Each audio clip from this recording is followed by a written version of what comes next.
And so I'll see a hitter reaction and it'll tell me throw this pitch, but that won't be the right pitch to throw for Japanese hitters, which is all things that happen as the season goes along. So yeah,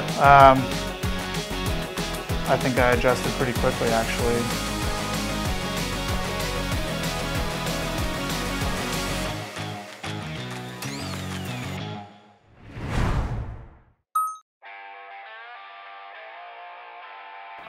I didn't notice much of a difference in the feel. As time has gone along, the Japanese ball I think feels slightly bigger to me than the American ball. The seams are definitely higher.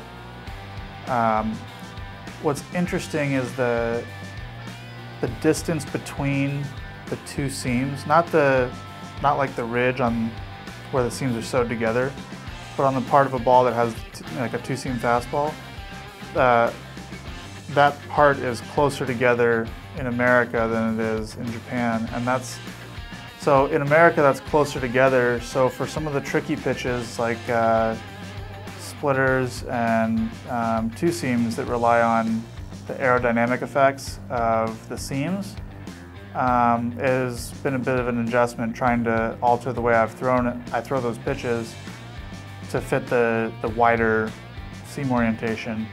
My two seam has been affected quite a bit. The rest of the pitches have been pretty normal. I haven't noticed a ton of difference.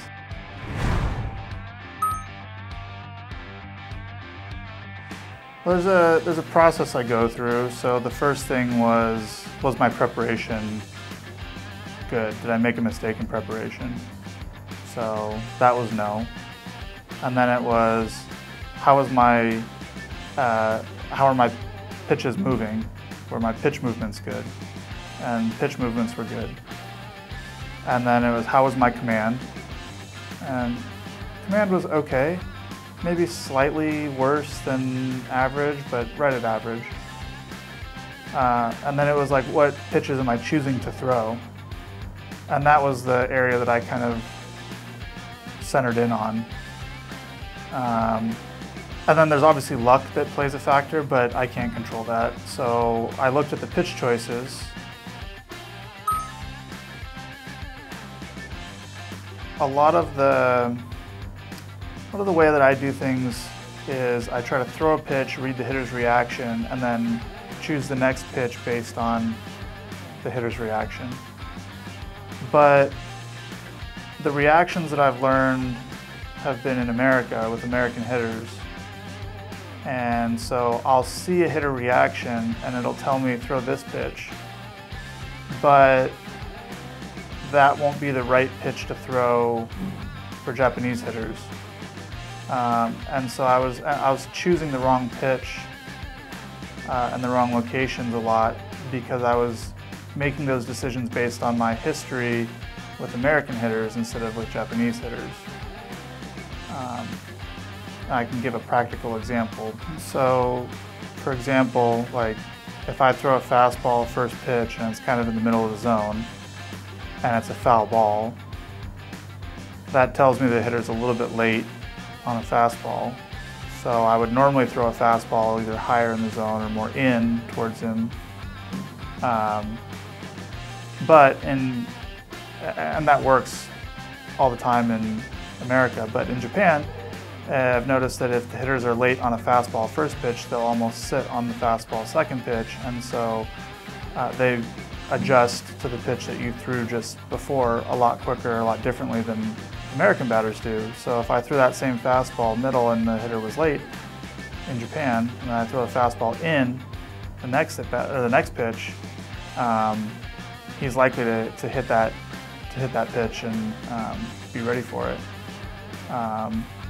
So it took me a while. I had to watch a lot of games and just watch a lot of hitters and approaches across the league to figure that out. But yeah, after watching probably 20 hours of game footage after my third start, I think I picked it up pretty well. Less power focused, more contact and batting average focused.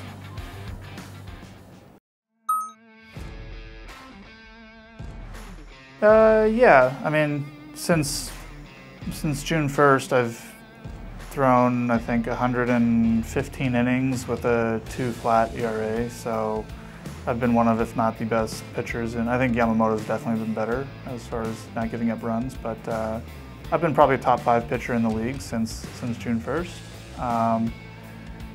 Part of that is I stopped getting extremely unlucky, so the luck balanced itself out, both on the hits and also the home runs. And you know, I figured out a little bit of Japanese hitter swings and approaches. I got sharper with my command, which is all things that happen as the season goes along. So yeah, I think I adjusted pretty quickly actually. It took me 15 innings to kind of figure it out. Usually you would have double that in spring training, so I think I adjusted pretty quickly.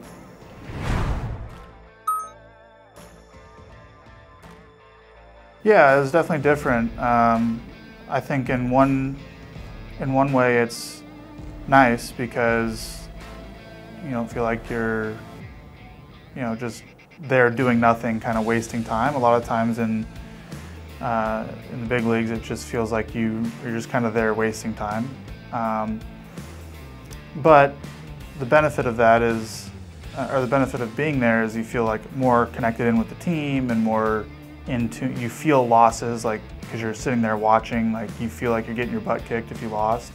You feel the excitement of wins, so you feel a lot like kind of more together as a team. Where here, if you're not at the game, you could be watching on TV, but you don't experience it the same way. So, not sure which one's necessarily better or worse, they're just different. But it does give the individual player a lot more time to do other things.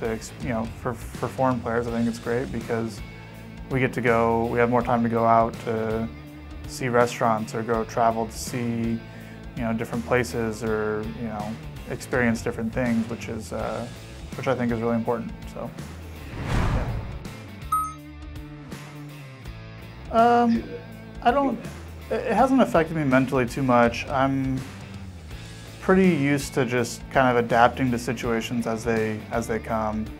I'm not someone who tries to schedule my days out down to the very last minute. I'll do it if I need to, but I'm pretty able to handle, oh, this thing happened, I need to take care of that, or oh, I was expecting to do this, but now this, that's fine.